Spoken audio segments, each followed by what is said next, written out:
Strategy ఇప్పుడు strategies గురించి ఏం చెప్తానంటే రెగ్యులర్గా ఇంట్రాడే చేసేటప్పుడు ఖచ్చితంగా స్టాప్ లాస్ ఉంటుంది. ఇప్పుడు డైలీ చేస్తాము 1000 రెడీ లూజ్ అవుతుంది. ఇప్పుడు వారానికి 5 ట్రేడింగ్ సెషన్స్ 5000 పోయినట్టే. ఇక్కడ మనకు అలా కాదు, మినిమమ్ లాస్ 1000 to 2000 ఉండొచ్చు. బట్ అది కూడా లాస్ని మీరు డిఫైన్ చేసుకొని స్ట్రాటజీ వెయ్యాలన్నమాట. చెప్పాను కదా, మీరు బుల్లిష్ కానీ బేరిష్ వ్యూతో ఉండాలి.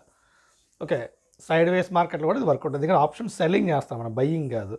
బట్ ఏంట్రా నువ్వు ఇక్కడ బై చేసావు కదా అని అంటే, ఇక్కడ నేను సెల్ చేసుకున్నాను, హెడ్జ్ పెట్టుకున్నాను.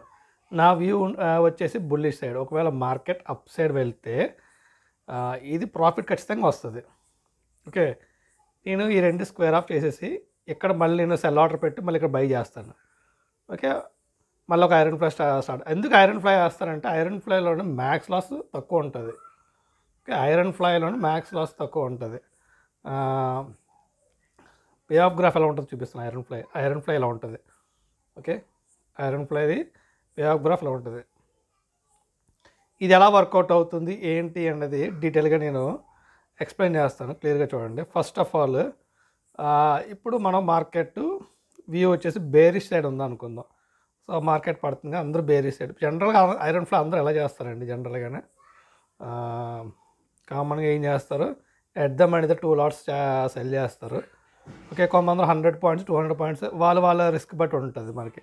ఇప్పుడు 100 పాయింట్స్కి ఇచ్చినప్పుడు మినిమం లాస్ తక్కువ ఉంటుంది. 200 పాయింట్స్ 250 పాయింట్స్ ఇస్తారు. ఓకే, మోస్ట్ ప్రాబ్లీ అందరూ ఒక 200 పాయింట్స్ అవే వెళ్ళి పెడతారన్నమాట ఇలాగా. ఓకే, 200 పాయింట్స్ అవే వెళ్ళి పెట్టడం వల్ల ఇదిగోండి ఐరన్ ఫ్లై. ఇప్పుడు మ్యాక్స్ లాస్ చూసారు ఇక్కడ 1000. ఓకే, మ్యాక్స్ లాస్ అంటే మార్కెట్ ఇంకేమైపోయినా సరే ఇదే లాస్, మీకు ఇంతకుమించి ఉండదు. దీనికి అడ్జస్ట్మెంట్స్ ఎలా చేయాలి అనేది మనం కమింగ్ సిరీస్లో కమింగ్ వీడియోస్లోని ఎక్స్ప్లెయిన్ చేస్తాం. దీంతో ఎలాగ మనం ట్రేడ్స్ ప్లాన్ చేసుకుంటాము, ఎలా మన ట్రేడ్ని ఎమోషనల్గా బ్యాలెన్స్ చేసుకుంటాం, ఎలా కంట్రోల్ చేసుకుంటాము అనేది ఆల్ వీడియోస్ నేను ఎక్స్ప్లెయిన్ చేస్తాను.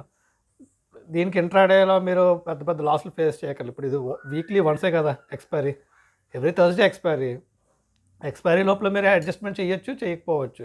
చేసినా ఎలా చేయాలా, ఎలా కంట్రోల్ చేయాలనేది మొత్తం ఎక్స్ప్లెయిన్ చేస్తాను. ఎలాంటి మ్యానిపులేషన్ ఉండదు. మార్కెట్ మ్యానిపులేట్ చేద్దామని అవ్వదు, ఎందుకంటే మీరు లాస్ ఫిక్స్ అయిపోయారు కదా. ఇప్పుడు ఆల్రెడీ మ్యాక్స్ లాస్ ఫిక్స్ అయిపోయారు. సో మీకు మ్యానిపులేషన్ ఇంకేం చేయగలరు. ఇక్కడికి వెళ్ళిపోయినా సరే అంతే, ఈ మధ్యలో ఉంటే ప్రాఫిట్. ఓకే, అది ఎలాగ ప్రాఫిట్ డైలీ మనం చేద్దాము, ఎక్స్పైరీ దగ్గరలో ఎలా క్లోజ్ చేద్దాం అనేది నేను ఎక్స్ప్లెయిన్ చేస్తాను. చూడండి.